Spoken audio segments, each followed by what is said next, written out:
अस्सलाम वालेकुम स्टूडेंट्स। आज का जो हम लेक्चर पढ़ने जा रहे हैं वो आपके पास है क्लास फर्स्ट ईयर का चैप्टर नंबर 2 और इस चैप्टर का आर्टिकल है वेक्टर्स एंड इक्विलिब्रियम। बेटा आप वेक्टर्स एंड इक्विलिब्रियम के अगर आप इस चैप्टर नाम में गौर करें इसका मतलब है कि इस चैप्टर में आपके पास दो पार्ट्स होंगे। पहला पार्ट वो होगा जिसमें आप वेक्टर्स के बारे में पढ़ेंगे और जो सेकंड पार्ट होगा वो आपके पास होगा इक्विलिब्रियम के बारे में। तो बेसिकली जब आप वेक्टर्स को पढ़ते हैं तो अगर आप एक स्टेप थोड़ा पीछे चले जाए और पिछले चैप्टर में जरा मूव करें तो बेटा आपने चीज पढ़ी इसमें कहते हैं कि फिजिकल क्वांटिटीज। फिजिकल क्वांटिटीज आपके पास क्या होती हैं बेटा? याद रखिए कि जो भी क्वांटिटीज आप फिजिक्स में मेजर कर सकते हैं उन तमाम की तमाम क्वांटिटीज को नाम दिया जाता है फिजिकल क्वांटिटीज का। जब डिफाइन करते हैं हम फिजिकल क्वांटिटीज को तो हम कहते हैं कि all the measurable quantities are known as physical quantities. और फिजिकल क्वांटिटीज की दो मेन कैरेक्टरिस्टिक्स होती हैं, यानी एक आपके पास उसका न्यूमेरिकल वैल्यू होनी चाहिए और दूसरी बेटा आपके पास क्या होना चाहिए, उसका यूनिट होना चाहिए जिसमें आप उसको मेजर कर रहे हैं। तो लेट्स फॉर एग्जांपल अगर आप क्या लिखते हैं बेटा कि 5 kg, तो बेटा जो 5 आपके पास है ये 5 कहलाएगा कि ये उसकी क्या है, न्यूमेरिकल वैल्यू है। जबकि आपको केजी है या ग्राम है या मीटर जो भी आप लिखेंगे इसके साथ तो बेटा ये उसकी क्या है, यूनिट है। तो किसी भी फिजिकल क्वांटिटीज की अगर ये दो कैरेक्टरिस्टिक्स जस्टिफाई हो रही है तो हम कहेंगे कि ये एक फिजिकल क्वांटिटीज कहलाएगी। अब फिजिकल क्वांटिटीज को आगे जो क्लासिफाई किया जाता है वो आपके पास है स्केलर एंड वेक्टर में। स्केलर क्वांटिटीज क्या होती है?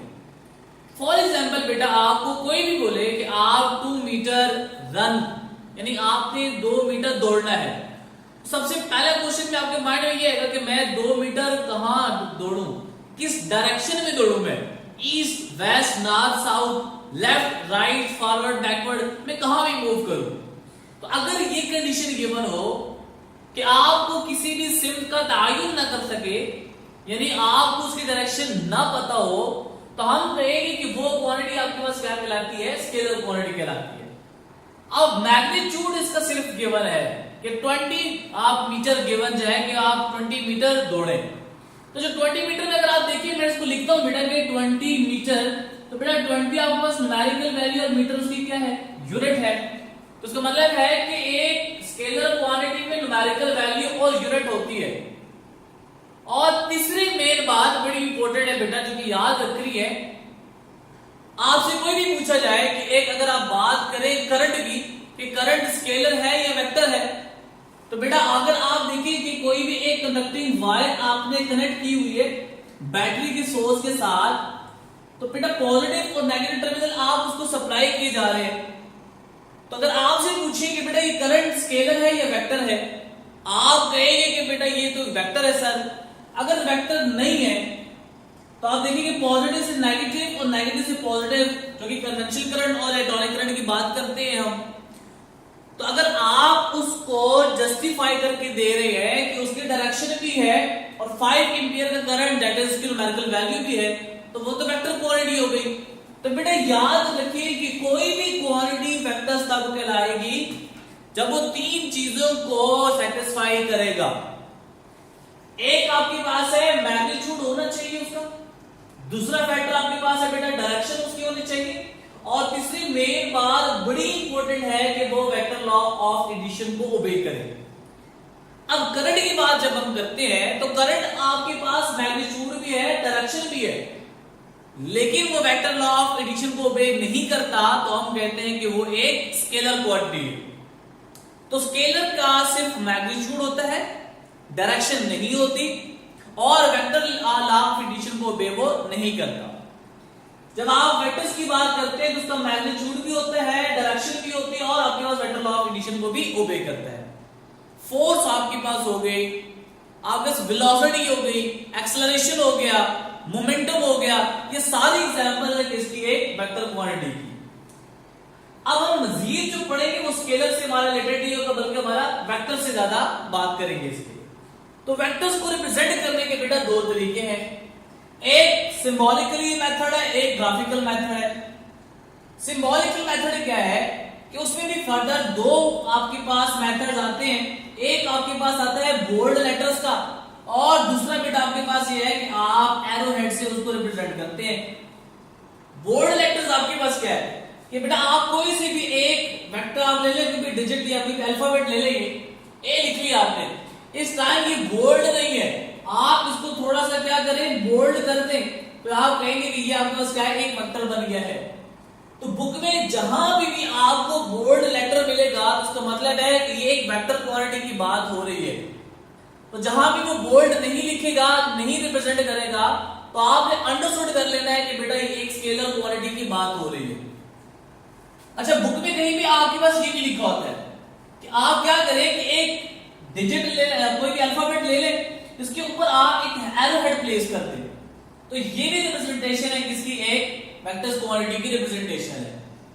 अब कहीं बुक में इसमें भी लिखा होता है कि बजाय ऊपर एरो हेड के डाउनवर्ड आपके पास एक वेक्टर आपके पास लगा होता है, इसको एरो हेड प्लेस किया जाता है। तो याद रखिए, चाहे वो डाउनवर्ड हो या अपवर्ड हो, तो बेसिकली बात एक ही है कि वो एक वेक्टर क्वांटिटी को रिप्रेजेंट कर रहा है। ग्राफिकल रिप्रेजेंटेशन किस तरह है बेटा? ग्राफिकल रिप्रेजेंटेशन कुछ इस तरह है कि आपने एक लाइन ड्रॉ कर लेनी है। आज जब आप एक लाइन ड्रॉ करेंगे तो जिस लाइन को आप स्टार्ट कर रहे हैं किसी भी पॉइंट से, वो पॉइंट कहलाएगा आपका स्टार्टिंग पॉइंट, और फिजिक्स में इसको नाम दिया जाता है ओरिजिन का। यानी वो पॉइंट जिससे आप कोई भी एक लाइन ड्रॉ कर रहे हैं, that is called a starting point और ओरिजिन। जहां भी वो खत्म हो रही है लाइन, उसके ऊपर आपने एक एरो हेड प्लेस कर देना है। तो जिस पॉइंट के ऊपर आपकी लाइन खत्म हो रही है, उस पॉइंट को नाम दिया जाता है एंडिंग पॉइंट का। बेटा आप स्टार्टिंग पॉइंट से लेके एक एंडिंग पॉइंट की तरफ बात करें, तो जो लेंथ ऑफ द लाइन है वो रिप्रेजेंट करेगा किसी भी वेक्टर के मैग्नीट्यूड के बारे में, और उसके आगे जब आपने एक बिल्कुल एरो हेड प्लेस कर दिया है, तो वो जो एरो हेड है वो आपको बताएगा कि उसकी डायरेक्शन किस तरफ है। तो ये दो मेथड्स होते हैं किसी भी वेक्टर्स को रिप्रेजेंट करने के लिए। अब हमारे पास है बेटा कि वेक्टर्स की कौन कौन से टाइप्स, हम आगे इसको पढ़ेंगे। सबसे पहला आपके पास है पैरेलल वेक्टर। पैरेलल वेक्टर आपके पास क्या है? पैरेलल का मतलब होता है आमने सामने। कोई भी वेक्टर्स अगर आप लेते हैं दो, और दोनों वेक्टर्स की अगर डायरेक्शन सेम हो, कि अगर दोनों ही बेटा let's say for example x axis के ऊपर लाई कर रहे हैं, तो हम कहेंगे कि ये पैरेलल वेक्टर्स है। चूंकि वो पैरेलल वेक्टर्स हैं, डायरेक्शन सेम है, तो उनके दरमियान जो एंगल आपके पास बनता है वो कितना बनता है? 0 डिग्री का बनता है। तो ये बड़ा इंपॉर्टेंट एमसीक्यूज बन सकता है कि angle between two parallel vectors will be 0 degree, 180 degree, 90 degree, are all of these या नन ऑफ दीज। अब इसके बरक्स अगर उनकी डायरेक्शन आपस में सेम ना हो, उलट हो, यानी एक राइट साइड पे जा रहा है और एक लेफ्ट साइड पे जा रहा है, तो इसका मतलब ये हुआ कि वो आपके पास कौन से हो गए? एंटी पैरेलल हो गए। और एंटी पैरेलल के लिए कंडीशन क्या है कि डायरेक्शन की क्या होनी चाहिए? ऑपोजिट होनी चाहिए, और उनके दरमियान जो एंगल है वो 180 डिग्री के बराबर होनी चाहिए। अब तीसरा जो आपके पास है वो है इक्वल वेक्टर्स। इक्वल वेक्टर्स क्या है? याद रखिए बेटा कि जब आप इक्वल वेक्टर्स की बात करते हैं तो उसमें कंडीशन ये होती है कि उनका जो मैग्नीट्यूड है किसी भी दो वेक्टर्स का वो भी सेम होना चाहिए, और उनकी जो डायरेक्शन है वो भी सेम होनी चाहिए। इसका मतलब ये हुआ कि हर इक्वल वेक्टर्स पैरेलल नहीं होता। ठीक है, आप ये नहीं कह सकते कि फॉर एग्जांपल अगर आप कहे बेटा कि लेट्स से फॉर एग्जांपल आपने ए वेक्टर की चूज कर लिया, ए वेक्टर बेटा आपके पास ये बी है, इन दोनों के मैग्नीट्यूड में थोड़ा डिफरेंस मौजूद है, लेकिन वो पैरेलल तो है, लेकिन पैरेलल है लेकिन इक्वल नहीं है। तो हर पैरेलल वेक्टर्स आपके पास इक्वल नहीं हो सकता, लेकिन हर इक्वल वेक्टर आपके पास क्या होगा? वो पैरेलल जरूर होगा। अब इसी से रिलेटेड आप एक एमसीक्यू सॉल्व करते हैं बेटा कि दो वेक्टर्स है ए एंड बी और वो पैरेलल है, तो which of the following is must condition for a parallel vector? कि इन चार कंडीशन में से आप बताएं कि कौन सी कंडीशन ज्यादा जरूरी है पैरेलल वेक्टर्स के लिए। अब देखिए A vector is equal to B vector, alpha option है कि आपका ए वेक्टर बराबर होना चाहिए बी वेक्टर के, बीटा ऑप्शन है कि उनका मैग्नीट्यूड बराबर होना चाहिए आपस में, और तीसरा आपके पास कंडीशन ये है कि वो उसका जो डायरेक्शन है उसकी यूनिट वेक्टर है वो आपके पास क्या होना चाहिए, बराबर होना चाहिए। और डेल्टा ऑप्शन जो सबसे आसान ऑप्शन लगती है सबको लगती है क्या है आपके पास, ऑल ऑफ दीज। बेटा याद रखिए, अब बच्चे क्या करते हैं, यहां से स्टार्ट करते हैं, वो कहते हैं कि ए वेक्टर बी वेक्टर के बराबर होगा, अच्छा ये भी ठीक ऑप्शन बन रही है, अच्छा उनका मैग्नीट्यूड भी बराबर होना चाहिए, ये भी आपके पास ऑप्शन बन रही है ठीक, पर यूनिट वेक्टर आपके पास बराबर होना चाहिए, ये भी ऑप्शन ठीक बनती है। तो बच्चा क्या करता है कि आप डेल्टा ऑप्शन को ठीक कर लेते हैं, लेट ऑल ऑफ दिस। लेकिन याद रखिए चूंकि यहां पे वर्ड कौन सा यूज हो रहा है, मस्ट कंडीशन का, तो इन सब में से जो मोस्ट इंपोर्टेंट कंडीशन है वो ये है कि आपकी जो डायरेक्शन है पैरेलल वेक्टर्स की वो क्या हो, सेम हो, वो इक्वल हो या ना हो, मैग्नीट्यूड वाइज हो, ज्यादा हो, एक दूसरा कम हो, कोई फर्क नहीं पड़ेगा। आपकी मस्ट कंडीशन क्या है कि उनकी डायरेक्शन क्या होनी चाहिए, सेम होनी चाहिए। अब एक और एमसीक्यू हम करते हैं कि बेटा एक वेक्टर P है वो वेक्टर Q के बराबर है, then which of the following is not correct relation? कि अगर आप देखें कि इनमें से कौन सा कंडीशन आपके पास यहां पे सही नहीं बनती। P vector unit vector is equal to Q unit vector, P vector का मैग्नीट्यूड बराबर होना चाहिए Q वेक्टर के मैग्नीट्यूड के बारे में, और चार ऑप्शन है P Q unit vector is equal to Q P unit vector, और डी आपके पास है P vector plus Q vector is equal to P unit vector plus Q unit vector. अब देखिए बेटा अगर वो आपके पास पैरेलल हो तो बेटा उनकी यूनिट वेक्टर आपस में क्या होगी, डायरेक्शन क्या होगी, सेम होगी, पहली ऑप्शन ठीक बन रही है। अच्छा उनका मैग्नीट्यूड भी बराबर हो सकता है, यानी एक वेक्टर आपके पास P है और दूसरा बेटा आपके पास वेक्टर Q है, तो बेटा अगर आप देखिए ये भी 5 न्यूटन ये भी 5 न्यूटन, तो दोनों बेटा आपस में पैरेलल हो सकते हैं और इक्वल हो सकते हैं, डायरेक्शन सेम हो गई, आपका मैग्नीट्यूड भी सेम होगा, ये दोनों पॉसिबिलिटी हो सकती है। अब देखिए कि अगर आप इसको देखें जरा तो बेटा ये भी ठीक ऑप्शन बनती है, कैसे कि बेटा अगर आप देखिए कि मैं लिखता हूं कि PQ is equals to QP, तो जब आप यहां पे कह रहे हैं कि P unit vector is equals to Q unit vector, तो इसके अकॉर्डिंग में आप इस P की जगह में Q यूनिट वेक्टर भी तो लिख सकता हूं, यानी अगर आपने लिखना है कि P unit vector is equals to Q into Q unit vector, आप पहले ऑप्शन में ये कंडीशन गिवन कर रहे हैं, तो बेटा P यूनिट वेक्टर की जगह तो मैं लिख सकता हूं Q यूनिट वेक्टर, और Q यूनिट वेक्टर की जगह मैं लिख सकता हूं कि P यूनिट वेक्टर, तो ये ऑप्शन भी ठीक बन रही है। अब अगर याद रखिए बेटा कि कहीं पे भी दो वेक्टर्स का अगर आप सम लेते हैं तो उनकी यूनिट वेक्टर्स क्या सम कहीं भी बराबर आपके पास नहीं हो सकता, इसका मतलब है ये डेल्टा ऑप्शन आपके पास क्या बनती है, ठीक बनती है। नेक्स्ट देखिए बेटा आपके पास है यूनिट वेक्टर।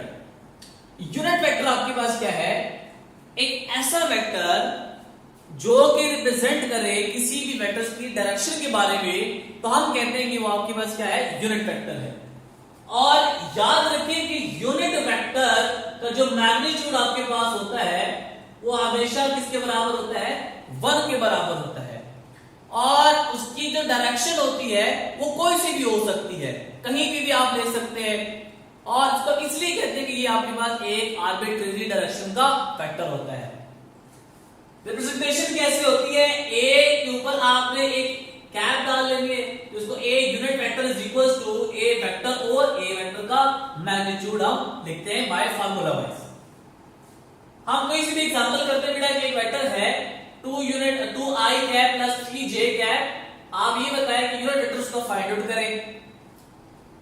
तो बेटा यूनिट वेक्टर आपने फाइंड करने के लिए आपको पहला वेक्टर चाहिए जो कि गिवन है, और एक आपको मैग्नीट्यूड चाहिए वो आपने फाइंड करना है। तो क्या करते हैं बेटा 2 का स्क्वायर प्लस 3 का स्क्वायर, तो 2 का स्क्वायर 4, 3 का square 9, 4 plus 9 is equals to 5। तो मैग्नीट्यूड आपके पास कितना आ गया, 5। तो बेटा आप इसको फार्मूले में पुट करें तो आएगा 2i plus 3j divided by 5। तो ये आपके पास एक यूनिट वेक्टर को आपने फाइंड आउट कर लिया है। अब एक एमसीक्यूज है कि sine theta i cap plus cos theta j cap is a null vector, a position vector, a unit vector and a polar vector. इन चारों में से कौन सा वेक्टर ये बनाता है या बन सकता है या रिप्रेजेंट करता है? तो देखिए बेटा कि sine theta plus cos theta आपको गिवन है ये आई कैप प्लस जे कैप। तो बेटा नल वेक्टर तो ये हो नहीं सकता, पोजीशन वेक्टर भी नहीं हो सकता। हम देखते हैं कि यूनिट वेक्टर आपके पास है कि नहीं। तो बेटा आप साइन स्क्वायर थीटा आपके पास हो जाएगा प्लस कॉस स्क्वायर थीटा का स्क्वायर रूट हो जाएगा। तो sine square theta plus cos square theta is equals to 1। तो 1 का स्क्वायर रूट किसके बराबर होगा? 1 के। तो इसका मतलब है कि ये आपके पास कौन सा वेक्टर आ गया है? यूनिट वेक्टर आपके पास ये आ गया है। तो चार ऑप्शन आपके पास क्या बनती है? वो ठीक बनती है। अब अगर आप देखिए बेटा कि किसी भी वेक्टर्स को अगर आप देखें कि वो स्पेस में भी पॉसिबल है और प्लेन में भी पॉसिबल है, तो अगर आप प्लेन वेक्टर्स की बात करते हैं या स्पेस की बात करते हैं तो एक सिस्टम बनाते हैं जिसको कहते हैं Cartesian coordinate system. Cartesian coordinate system क्या है कि अगर आप थ्री लाइंस को रिप्रेजेंट करें which are mutually perpendicular to each other, तो हम कहते हैं कि एक कार्टेशियन कोऑर्डिनेट सिस्टम बना रहे हैं। एक लाइन जिसको हम कहते हैं कि यहाँ पे x एक्सिस और दूसरा आपके पास होती है बेटा y एक्सिस और तीसरी बेटा आपके पास होती है z एक्सिस। हर दो लाइंस के दरमियान जो एंगल बनता है वो 90 डिग्री बनता है, इसलिए हम कहते हैं कि तीनों लाइंस आपस में परपेंडिकुलर है। तो अगर आप 3D की बात कर रहे हैं बेटा तो 3D में ये केस बनता है जो कि स्पेस में अगर आपने किसी भी वेक्टर्स को रिप्रेजेंट करना है। तो अगर आप देखिए कि फॉर एग्जांपल मैं एक वेक्टर्स को चूज करता हूं बेटा, यहां पे कोई भी वेक्टर ए कंसीडर कर लेता हूं, तो अगर आपने इसको 3D में रिप्रेजेंट करना है तो बेटा आपको यहां भी चाहिए एक अल्फा जो कि x एक्सिस के साथ बना रहा होगा, एक एंगल बीटा जो कि y एक्सिस के साथ बना रहा होगा और एक एंगल जो कि आपके पास z एक्सिस के बना रहा है, इसको कहते हैं गैमा। तो 3 एंगल चाहिए आपको और 3 एक्सिस चाहिए। तो इसका मतलब मैं इसको लिख सकता हूं बेटा कि for example 2i plus 3j plus 4k unit vector. I cap representing now the direction along x axis, j cap is the unit vector is along y axis and k vector unit vector is the unit vector along z axis। अगर आपने 2D की बात करनी है बेटा तो 2D में आपने क्या करना है, कोई सी भी दो लाइन चूज कर ले, एक x एक्सिस हो गया बेटा, ये y एक्सिस हो गया और ये कोई भी वेक्टर आपके पास a है जो एंगल बना रहा है इसके साथ, वो भी आपके पास एक एंगल थीटा लेग से और दो एंगल चाहिए बेटा आपको और दो एक्सिस चाहिए। तो अगर यहां पर रिप्रेजेंटेशन करिए तो बनेगा 2i प्लस 3j। z वाला आपके पास यहां पे इंक्लूड नहीं होगा क्योंकि ये प्लेन की बात हो रही है, तो प्लेन आपके पास 2 डायमेंशनल होता है, तो हम वहां पे जब रिप्रेजेंट करते हैं तो हम वो रिप्रेजेंट कर सकते हैं किसी भी x एक्सिस और y एक्सिस के लॉन्ग। इसके बाद है रिजल्टेंट वेक्टर कि अगर आपने किसी भी दो वेक्टर्स को आपस में एडअप करना है तो बेटा दो तरीके हैं। एक आपके पास ये है हेड टू टेल रूल से आप इसको कर सकते हैं। हेड टू टेल रूल आपके पास क्या है, आज कोई सी भी एक वेक्टर ए ले लें, लेट्स से फॉर एग्जांपल एक वेक्टर आपके पास ये है और कोई सी भी आपने एक वेक्टर बी ले लिया, आप दोनों ने इसको ऐड करना है दोनों वेक्टर्स को। तो बेटा आप इसको ऐड कुछ इस तरह करेंगे कि वेक्टर ए को आपने एज इट इज लिख लेना है और वेक्टर बी को आपने यहां से उठा के इस पे रख देना है, बगैर उसके डायरेक्शन को चेंज किए, बगैर उसके मैग्नीट्यूड को चेंज किए आपने ये वेक्टर बी पहले वेक्टर्स के ऊपर एज इट इज रख देना है। ये आपके पास कोई भी वेक्टर बी आ गया।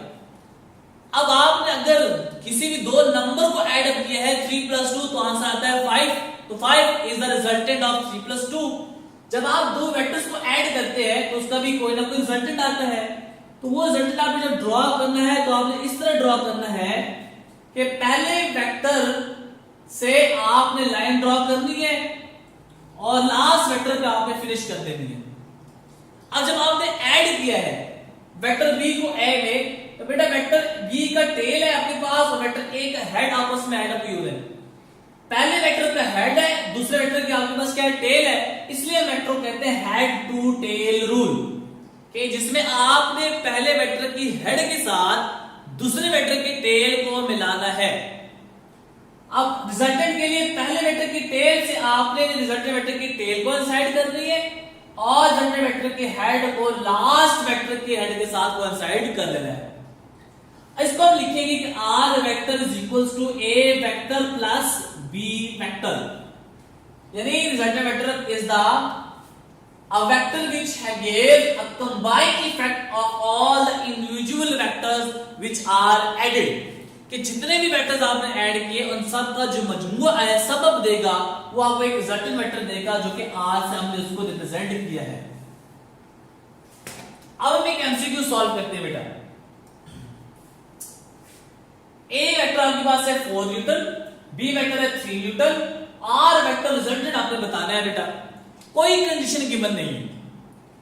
आमतौर पे बच्चे क्या करते हैं, वो आपके पास सॉल्व करते हैं 4 स्क्वायर प्लस 3 स्क्वायर 16 प्लस 9 उस आंसर आप कहते हैं 5, बेटा सी ऑप्शन आप ठीक कर लेते हैं। लेकिन इसमें ऑप्शन आपका जो ठीक बनती है वो आपके पास क्या बनती है, delta option, that is all of this.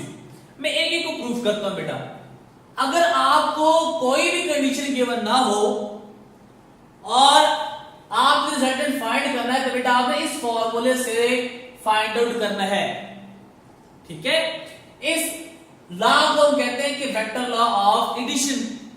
तो बेटा अगर आप इसमें फॉर एग्जांपल अल्फा की वैल्यू 0 डिग्री पुट करेंगे बेटा, तो ये आएगा R vector is equals to A square की जगह आप देखिए ए स्क्वायर आपके पास आएगा B square plus 2ab cos of 0 degree, और cos ऑफ 0 डिग्री बेटा किसके बराबर होता है, 1 के, तो आएगा r is equals to a square plus b square plus 2ab। अब जरा देखिए बेटा कि a square plus b square plus 2ab, ये तो आपके पास फॉर्मूला बनता है r is equals to a plus b whole square square root, ये बेटा कैंसिल हो जाएंगे आपस में, तो आएगा r is equals to a plus b। अब a की वैल्यू कितनी है 4 प्लस b की वैल्यू कितनी है बेटा 3, तो बेटा अगर आप देखिए आंसर कितना आता है 7 न्यूटन का। तो पहले ऑप्शन आपके पास क्या बन रही है, ठीक बन रही है। अब आप क्या करें बेटा कि इसमें अल्फा की वैल्यू आप पुट करें बेटा, यहां पे 180 पुट कर दें, तो बनेगा r is equals to a square plus b square plus 2ab cos of 180 degree, और cos ऑफ 180 डिग्री किसके बराबर होता है -1 के, तो ये बनेगा r is equals to a square plus b square minus 2ab। तो बेटा a minus b whole square formula बनता है, तो ये बनेगा आपके पास a minus b whole square का स्क्वायर रूट, तो कैंसिल होकर बेटा आपके पास आ जाएगा r is equals to a plus a minus b।